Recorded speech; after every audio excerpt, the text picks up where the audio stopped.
Shalom Kristus, haleluya, Bapak Ibu, saudara-saudari yang diberkati oleh Tuhan Yesus Kristus. Kita bertemu lagi oleh karena anugerah Tuhan dan penyertaan Tuhan beserta kita. Tuhan yang memungkinkan kita dapat bersatu di dalam ibadah kita pada kali ini. Dan topik khotbah kita adalah hatiku milik Yesus. Hatiku milik Yesus. Kita akan melihat judul khotbah ini, hatiku milik Yesus. Teks kita terambil di dalam Injil Matius pasal 6, bacaan dari ayat 19 sampai 24. Hatiku milik Yesus. Di dalam ayat 19 seterusnya, janganlah kamu mengumpulkan harta di bumi ngengat dan karat merusakkannya, dan pencuri membongkar serta mencurinya. Tetapi kumpulkanlah bagimu harta di sorga. Di sorga ngengat dan karat tidak merusakkannya, dan pencuri tidak membongkar serta mencurinya. Karena di mana hartamu berada, di situ juga hatimu berada. Mata adalah pelita tubuh. Jika matamu baik, teranglah seluruh tubuhmu. Jika matamu jahat, gelaplah seluruh tubuhmu. Jadi jika terang yang ada padamu gelap, betapa gelapnya kegelapan itu. Tak seorang pun dapat mengabdi kepada dua tuan, Karena jika demikian, ia akan membenci yang seorang dan mengasihi yang lain. Atau ia akan setia kepada yang seorang dan tidak mengindahkan yang lain. Kamu tidak dapat mengabdi kepada Allah dan kepada Mammon. Kita lihat di dalam tafsiran ABB, Alkitab Berita Baik, di dalam Injil Matius, pasal 6, ayat seterusnya, seperti dalam yang tadi kita mulai baca daripada ayat 19. Janganlah kumpulkan harta di dunia, karena di situ gagat dan karat merusakkannya, dan pencuri datang untuk mencurinya. Kumpulkanlah harta di surga, karena di situ gagat dan karat tidak dapat merusakkannya, dan pencuri tidak datang untuk mencurinya. Lakukanlah hal itu karena perhatian kamu sentiasa tertumpu kepada hartamu. Mata bagaikan pelita bagi tubuh. Jika matamu terang, seluruh tubuhmu penuh dengan cahaya. Tetapi jika matamu kabur, seluruh tubuhmu menjadi gelap gelita. Jika cahaya di dalam tubuhmu menjadi gelap, alangkah pekatnya kegelapan itu. Tidak seorang pun dapat menjadi hamba kepada dua orang tuan. Dia akan membenci yang seorang dan mengasihi yang lain, atau dia akan setia kepada yang seorang dan menghina yang lain. Demikianlah kamu tidak dapat menjadi hamba Allah dan juga hamba kekayaan. Nah, kita angkat satu topik ini tadi, hatiku milik Yesus. Hatiku milik Yesus. Katakan kawanmu, saudara-saudarimu sebelah, hatimu harus dimiliki oleh Yesus. Dan testify kepada dia, ungkapkan kepada dia, hatiku milik Yesus. Hatiku milik Yesus. Biarlah ini menjadi pengakuan kita secara pribadi. Dalam firman Tuhan ini kita akan melihat topik ini terus selanjutnya. Dalam bahasa Inggris, where your treasure is, there your heart will be also. Bapak Ibu saudaraku, wealth can so easily become an idol, leading us to abandon the Lord. Harta kekayaan dapat menjadi ilah bagi kita, sehingga membawa kita menjauhi Tuhan. Wealth can so easily become an idol, leading us to abandon the Lord. Nah, Bapak Ibu, dalam topik kita ini, kita mau hati kita tetap milik Yesus. Ada seorang kaya di dalam Markus ayat 10, dari ayat 17 sampai 31, dalam Markus pasal 10 ayat 17 sampai 31, di situ ceritanya, kisahnya demikian. Dia tidak dapat mengikuti Yesus karena kekayaannya yang menghalangnya. Jesus did not say to him. Jesus did not say to us. Jesus did not say, "Follow me by giving your money away." He said, "First give your money away and then follow me." Tuhan Yesus katakan dalam conclusion perbincangan encounter Tuhan Yesus dengan anak muda yang kaya ini. Jesus did not say, "Follow me by giving your money away." He said, "First give your money away and then follow me." This order is the rule, not the exceptions. Ini caranya Tuhan.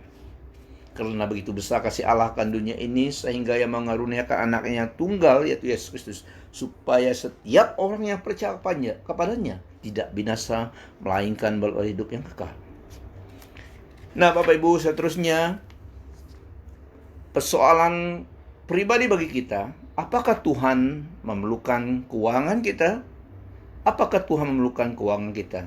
Di dalam Mazmur 24 ayat 1 dan 2, firman Tuhan mengatakan, "The earth is the Lord and the fullness thereof."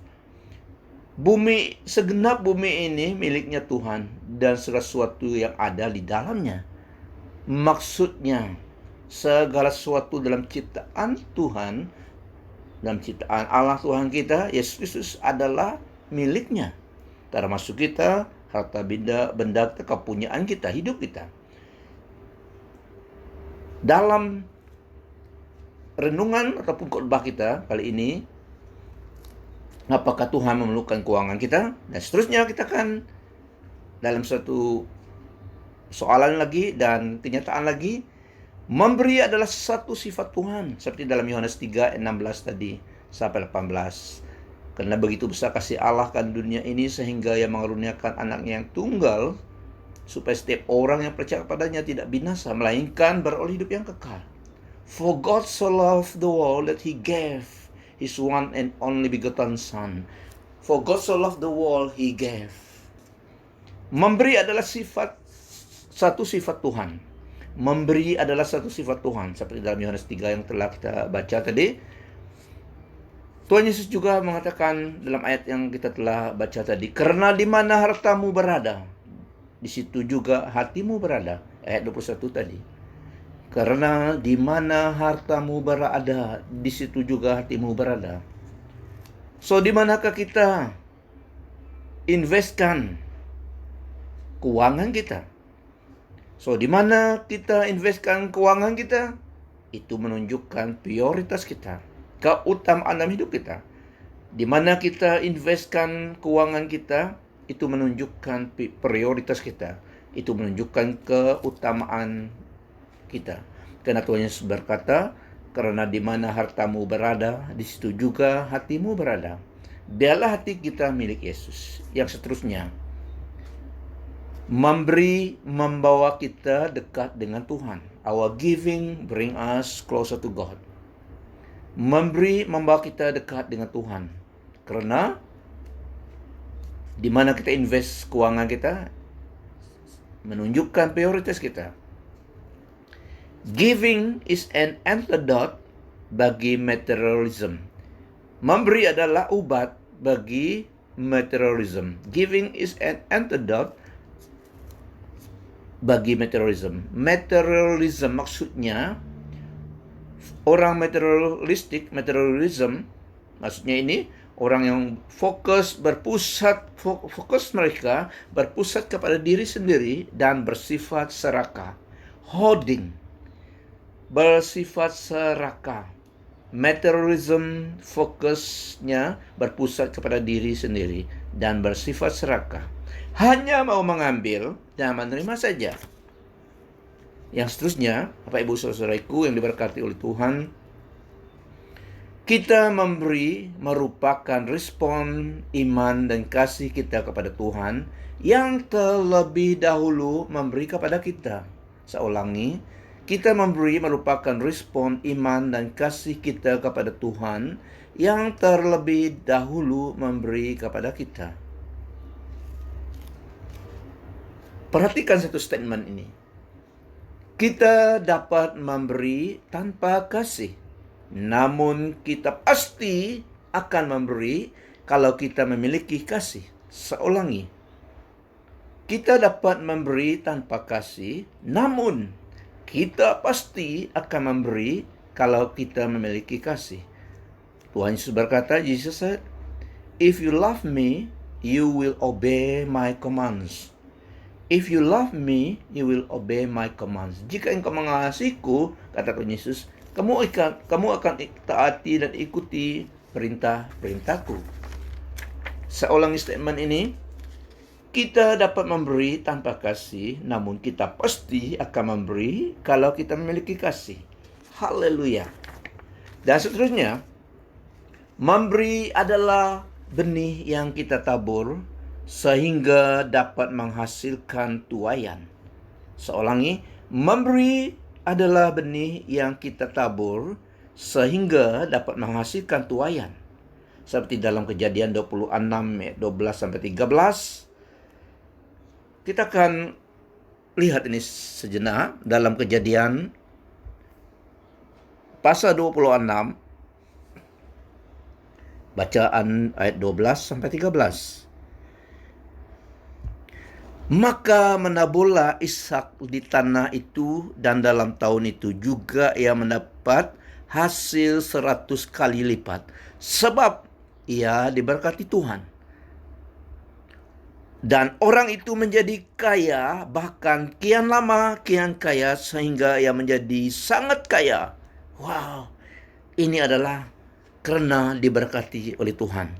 Ini kesaksian dalam ayat ini. Saya ulangi, maka menaburlah Ishak di tanah itu, dan dalam tahun itu juga ia mendapat hasil 100 kali lipat, sebab ia diberkati Tuhan. Dan orang itu menjadi kaya, bahkan kian lama kian kaya, sehingga ia menjadi sangat kaya. Wow, hidup yang diberkati oleh Tuhan tidak semestinya kaya raya oleh harta benda, tetapi kaya dalam kasih Tuhan, anugerah Tuhan. Karena anugerah Tuhanlah, karena perkenan Tuhanlah, kita mendapat kekayaan, kita mendapat hasil tangan kita. Tuhan memberkati the works of our hand. Tuhan prosper the work of our hand. Karena Tuhanlah yang memiliki segenap bumi ini dan segala isinya.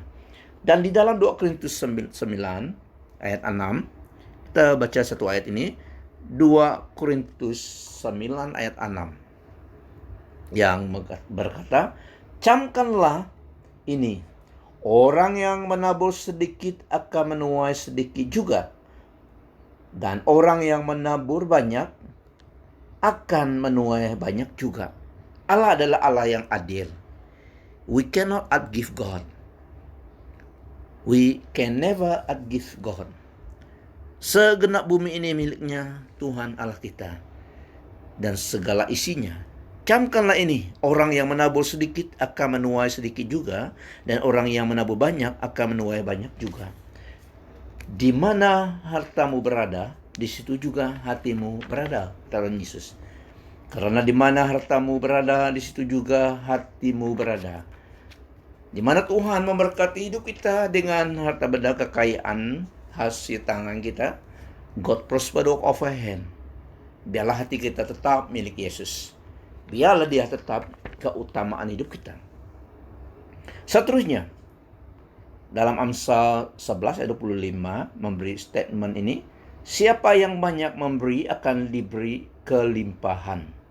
Siapa yang banyak memberi akan diberi kelimpahan. Bapak Ibu Saudaraku, kita lihat generosity versus kikir. Generosity versus greedy. The generous soul will be made rich. Amsal 11 ayat 25. The generous soul will be made rich. Orang yang bermurah hati. Murah hati adalah lawan dari kikir. Alkitab mengatakan bahwa orang kikir tidak akan mendapat bagian dalam kerajaan Allah. So the generous soul, orang yang bermurah hati, akan menjadi kaya. The generous soul will be made rich. Tuhanlah yang kontrol destiny hidup kita. Tuhanlah yang sumber memberkati hasil tangan kita. Di dalam semuanya, di dalam berkat Tuhan yang telah dilimpahkan, curahkan dalam hidup kita, dan akan dilimpahkan, curahkan dalam hidup kita. Biarlah hati kita milik Yesus. Amen. Haleluya. Contoh generosity dalam firman Tuhan, contoh murah hati adalah Cornelius. Cornelius adalah orang Italia, centurion yang ada pangkat di dalam tentara Italian regiment. Dia adalah orang yang generosity, sehingga dalam hidupnya, oleh kerana dia melakukan sesuai dengan kehendak Tuhan, dia dan keluarganya mengalami breakthrough dalam rohani. Karena itu yang the ultimate needs dalam keperluan keluarga Cornelius, yaitu keselamatan jiwa mereka, keluarga mereka. Makanya oleh kerana Cornelius setia kepada Tuhan dalam dia memberi, dulu dia seorang gentle, tetapi dia menyembah, dia memberi kepada Allah yang benar, yang Yahudi, dan sehingga dia dan keluarganya mengalami Tuhan melawat mereka, dan dalam kisahnya terus Cornelius dan keluarganya mengalami breakthrough rohani. Mereka menerima keselamatan daripada Tuhan. Nah, juga contoh generosity, bermurah hati adalah gereja di Macedonia. Kita boleh baca itu dalam 2 Korintus 8 ayat 1-5. sidang di Macedonia. Mereka memberi karena mengasihi Tuhan. Meskipun dalam keperluan mereka, tapi mereka memberi karena mengasihi Tuhan. Sehingga Tuhan juga tidak lupa akan mereka. Mereka memberi karena mengasihi Tuhan. Bapak Ibu Saudaraku, pelayanan dalam gereja Tuhan memerlukan keuangan. Pelayanan memerlukan biaya. Kita semua tahu itu. Makanya Tuhan mengajar kita untuk memberi kepada pelayanan Tuhan. Tuhan mau kita orang Kristen memberi, support pelayanan Tuhan di mana kita beribadah.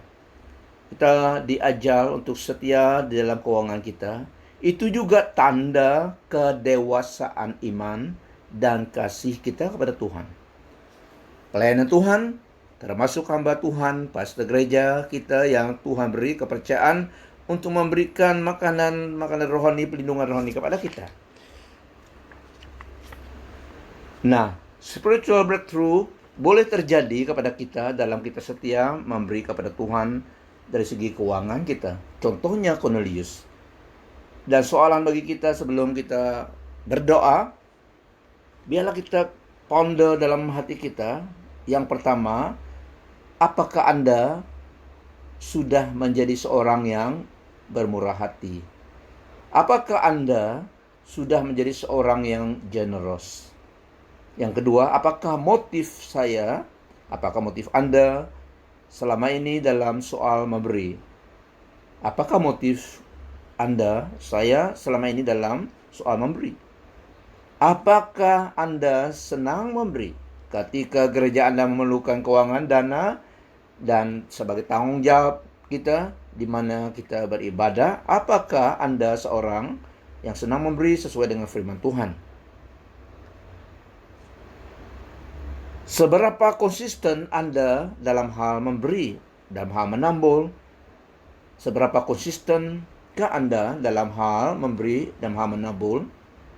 Sebagai tanggung jawab kita, kasih kita kepada Tuhan, dan tanggung jawab kita kepada pelayanan Tuhan, di mana kita menjadi anggota gereja. Apakah Anda benar mengasihi Tuhan dan pelayanan pekerjaan Tuhan, dan terbukti dengan kesetiaan dalam memberi keuangan support pelayanan Tuhan? Bela hati kita milik Yesus. Where your treasure is, there your heart will be also. Makanya Tuhan Yesus mau hati kita menjadi miliknya. Karena di mana hartamu berada, di situ juga hatimu berada. Biarlah hati kita kepada Tuhan. Di mana Tuhan memberkati kita, setelah Tuhan memberkati kita, Tuhan akan memberkati kita. Tetapi hati kita tetap kepada Tuhan. Kita memberi respon kita kepada Tuhan dan kasih kita kepada Tuhan yang terlebih dahulu memberi kepada kita. Haleluya, because we can never outgive God. Kita menerima apa yang sebenarnya daripada Tuhan. Tuhan mau kita menyadari itu, bahwa Dia mengasihi kita. Saya ulangi statement ini, karena di mana hartamu berada, di situ juga hatimu berada. Tuhan mau hati kita kepada Dia. Dia yang keutamaan hidup kita, bukan berkat yang daripada Tuhan, tetapi sampai kepada Tuhan yang adalah the giver, the owner of all blessing itu. Saya ulangi statement ini. Kita dapat memberi tanpa kasih, namun kita pasti akan memberi kalau kita memiliki kasih. If you love me, you will obey my command, kata Tuhan Yesus Kristus. Nah, Bapak Ibu Saudara-saudariku, sampai bertemu lagi di dalam sesi yang mendatang dan topik renungan khotbah firman Tuhan yang mendatang. Tuhan Yesus memberkati. Di dalam kita setia mengikuti, mentaati kebenaran firman Tuhan. Kasih karunia Tuhan Yesus Kristus, kasih Allah Bapa, persekutuan Roh Kudus menyertai kita. Amen. Tuhan sertai kita.